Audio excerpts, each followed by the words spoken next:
Vista number 7 is the second par 3 on the Vista course, and it's a pretty long par 3 with a really challenging tee shot. The front portion of the green is narrow and is protected on both sides by deep greenside bunkers. The center and back portions of the green are a little more open, a little more forgiving, but you still have to be very precise with your tee shot. If your distance control is a little bit off, you're going to be left on kind of an awkward part of the green, different level from where the flag stick may be, and that's going to give you a really tough up and down or two putt opportunity. So when you're playing from any of these tee boxes here, you just want to make sure that you get the right yardage, really pay attention to where that hole location is, and plan for where the best place to miss might be. Don't leave yourself short-sighted here. If the pin is on the right, make sure you at least favor that left-hand side, and then obviously the opposite if the hole is on the left. You just, par here is going to be a very good score. You can easily make a big number if you get yourself caught in the wrong area.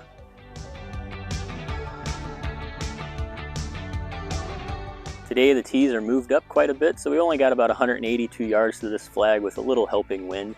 So I'm going to go ahead and hit a 7-iron here, and this hole location is actually in an area that'll collect a lot of tee shots. So if you can just get about pin high, you're probably going to be left with a pretty good look at birdie or a fairly simple up and down. So again, club selection is important. Going to go ahead with our 7-iron here, try to just play towards the center part of the green, and hopefully have ourselves a good chance at birdie.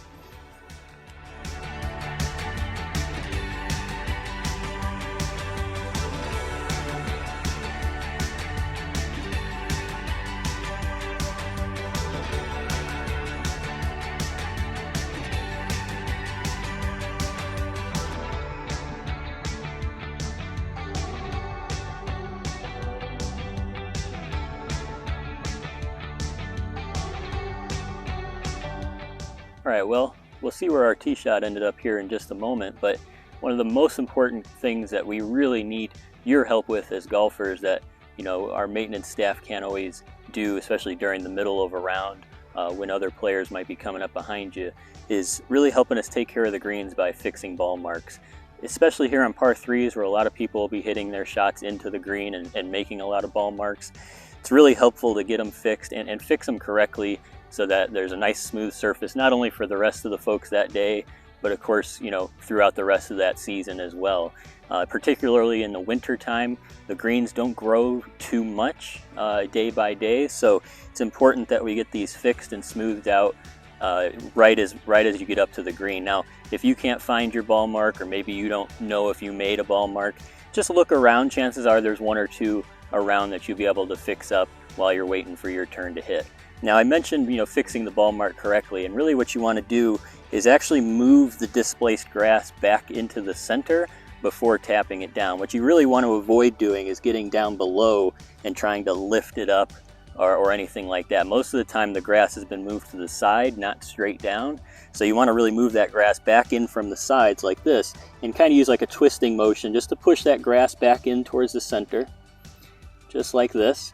And then we come in here with the putter, tap it down nice and flat. Make sure to do, a little bit of a wider area around so that you're not pinpointing too much on one specific spot.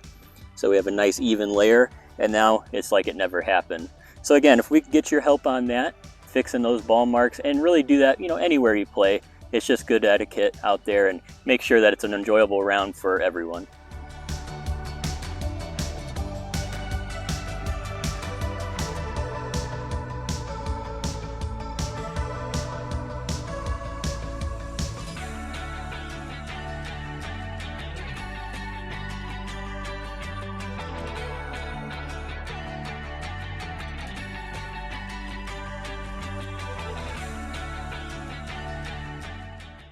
All right, just about got it over the hill there.